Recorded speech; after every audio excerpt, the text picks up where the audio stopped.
Okay, so are you ready to like really dive deep? Oh, absolutely. Let's get into it. Today, today we're going to be unpacking, I guess unpacking is the word, this excerpt from Alex Jones walks into an SJW Circus.mp3. Oh, yeah. And you know Alex Jones, right? Uh-huh. The guy with, let's just say, strong opinions. Yeah. Strong opinions. Yeah. So in this clip, he kind of runs into some folks who definitely don't agree with him. Mm-hmm. And, oh boy, let me tell you, things get a little spicy. Yeah, it gets heated. It gets really, really heated. What's so fascinating to me is how this clip really embodies that whole like polarization thing we see everywhere now, you know? It's like Yeah.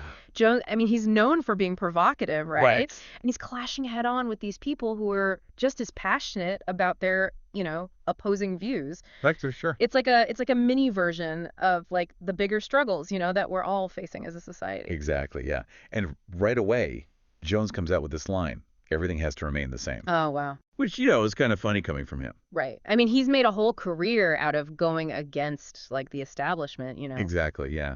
Yeah. So why do you think he's taking this stance here?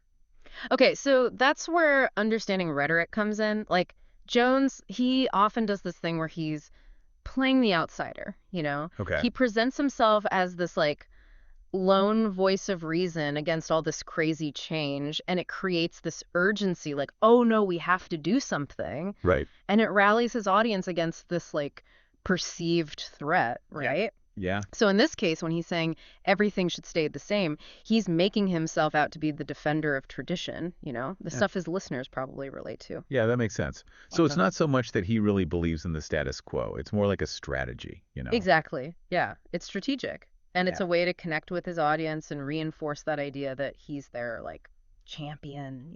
Right. Right. And this tactic becomes even more obvious, I think, when he goes on to make that shocking statement about the White House. Oh, right, right. I'm not going to repeat it because it's pretty graphic, but it's a perfect example of how he uses like exaggeration and fear to get people riled up. Yeah, yeah. He paints this picture of his opponents being a threat to like everyone's existence. Yeah. And that way he can justify his own extreme rhetoric. It makes you wonder, though, does this kind of language actually convince anyone? Right. Or does it just like make people dig in even more? Yeah, yeah. Well, I mean, research shows that extreme rhetoric can actually work to make existing beliefs stronger, Oh, especially among people who already agree with the speaker. Mm. But it can also totally push away people who are on the fence or disagree. So it's risky. Yeah, definitely a high risk, high reward kind of thing. Definitely, yeah. And speaking of strategies, we can't forget that Alex Jones always finds a way to, like, plug his products. Oh, yeah, the product plug.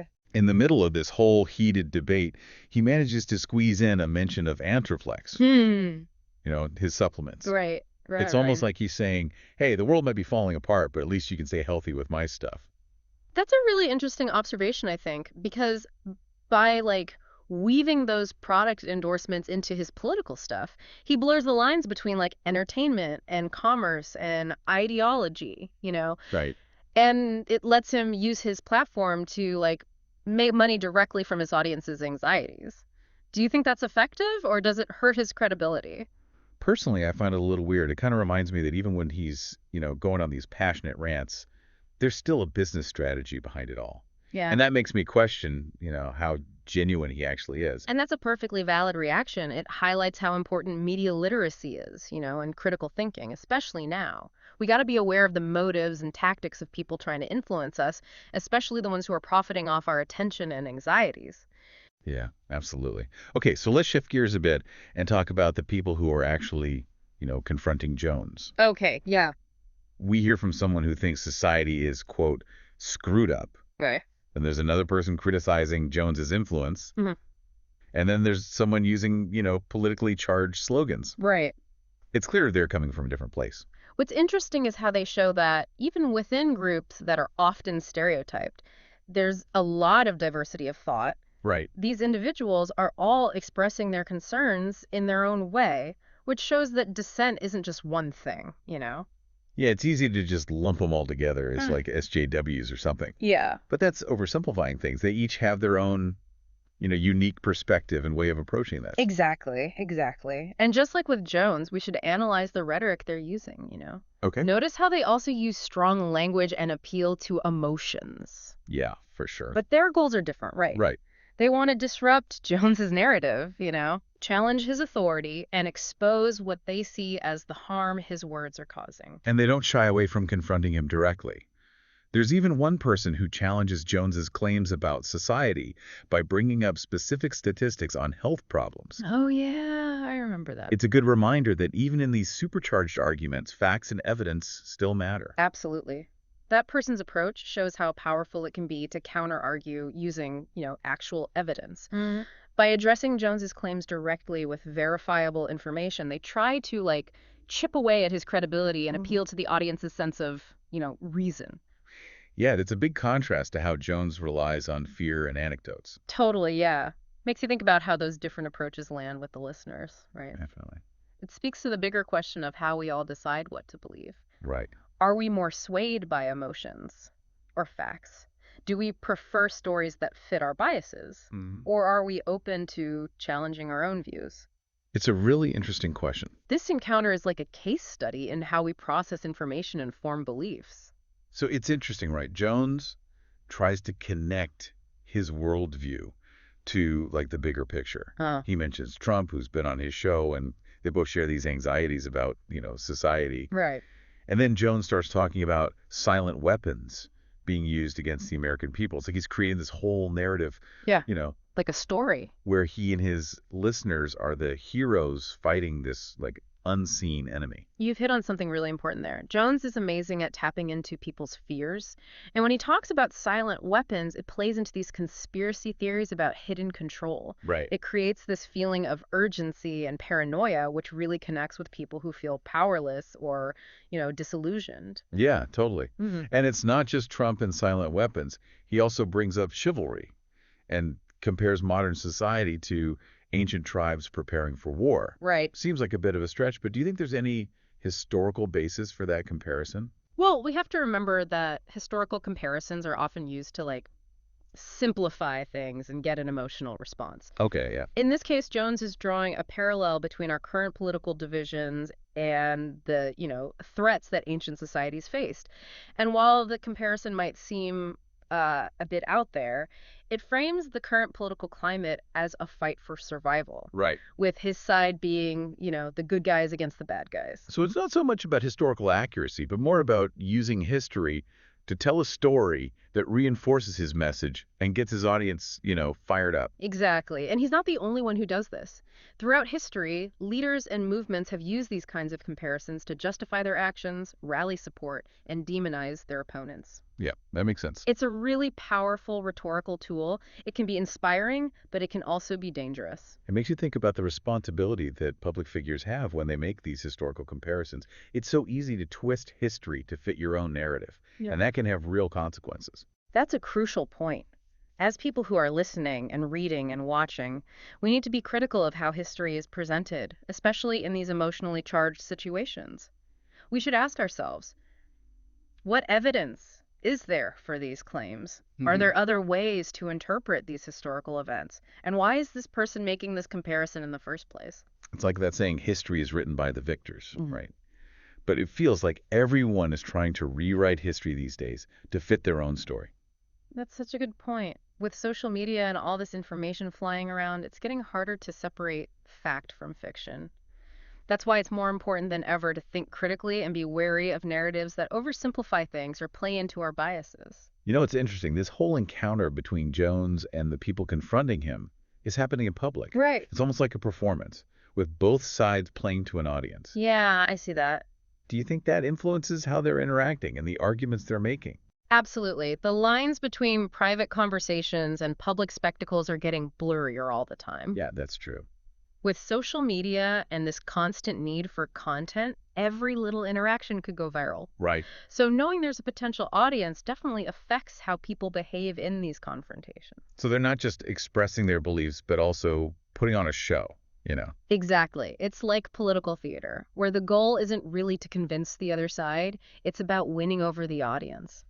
Do you think this constant performing makes it harder to have real conversations and find common ground? That's a great question, and it's something to think about seriously. I mean, performativity can be good. It can amplify important voices and bring attention to issues, but it can also lead to arguments that are just for show and emotional manipulation. Yeah, it's complicated. Definitely, and there aren't easy answers. Okay, so we've covered a lot. Clashing ideologies, charged rhetoric, anxieties about control, and how all of this plays out in public. But what does it all mean for us, the people listening? How do we make sense of this crazy, confusing world? That's where critical thinking and media literacy come in. It's crucial to learn how to, take apart these narratives, spot biases, and evaluate where information is coming from. And we have to be aware of our own biases. So it's not just about listening or reading, but about actively engaging with the information, questioning it, looking for different perspectives. Exactly. It's about becoming informed and discerning so we can navigate the information age without being manipulated. It takes effort, but it's empowering. It's like we're all detectives, right? Trying to piece together the truth from all these little bits of information and competing stories. I love that analogy. And just like detectives, we need to be skeptical, curious, and willing to follow the evidence, even if it challenges what we think we know. Now, there was this one moment in the clip that really stuck with me. One of the people confronting Jones accuses him of talking about football while people are suffering. Oh, yeah, I remember that. It felt like a powerful reminder that these political debates have real consequences for real people. You're so right. It's easy to get caught up in the arguments and forget about the human impact. Yeah. We need to remember that behind every statistic, every policy, every debate, there are people whose lives are being affected. It's a call to action, don't you think? Yeah. Like, we can't just sit back and watch these debates happen. We have to engage with these issues and work toward solutions that help people. Absolutely. It's about taking those abstract ideas and turning them into actions that make a real difference. And that kind of brings us back to the core of what we're looking at here. Yeah. We've got Alex Jones, who's a pro at provocative speech, and he's going head to head with people who see things totally differently.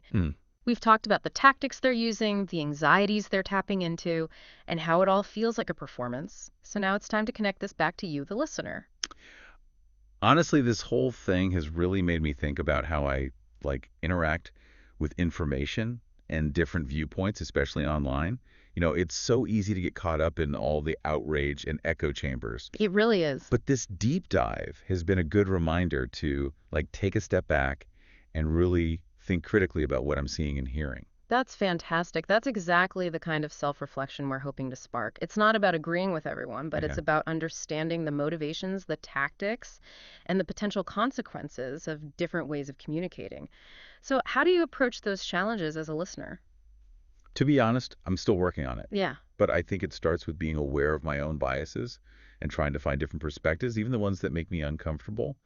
And, remembering that people are more complex than simple labels. That's a brilliant point. Nuance is so important. When we reduce people to labels, it just creates more division and misunderstanding. We should be approaching each other with curiosity and a willingness to listen, even when we don't see eye to eye. Yeah, absolutely. And it's not just about listening. It's also about how we express our own views. This deep dive has made me more aware of the words I use and how they can impact others. Any advice on how to have these conversations constructively, even when things get heated? Ooh, that's a question we could spend a whole deep dive on. But I'd say focus on building bridges, not walls, right? Find common ground, even if you disagree on the solutions. And remember, everyone deserves respect, no matter what they believe. It's easy to forget that sometimes, especially in the heat of the moment. It is. But having respectful conversations is so important if we want to build a society where people understand and include each other. Exactly. And that brings us to our last takeaway, which might be the most important. You have the power to shape these conversations. Yeah. Your choices, how you engage, what you share, how you react, it all has a ripple effect. It's like we're all connected in this web of communication. We are. And we each have a responsibility to make that communication healthier and more informed. Couldn't have said it better myself. So as you keep exploring the world of information and ideas, remember this deep dive. Remember the tactics, the questions, and the insights. And remember, you can make a difference. This has been a really thought-provoking deep dive. Thanks for joining us on this journey into the world of Alex Jones and the folks who challenge him. We hope it's given you a new appreciation for communication and how important critical thinking is, especially now. And until next time, stay curious, stay engaged, and keep diving deep.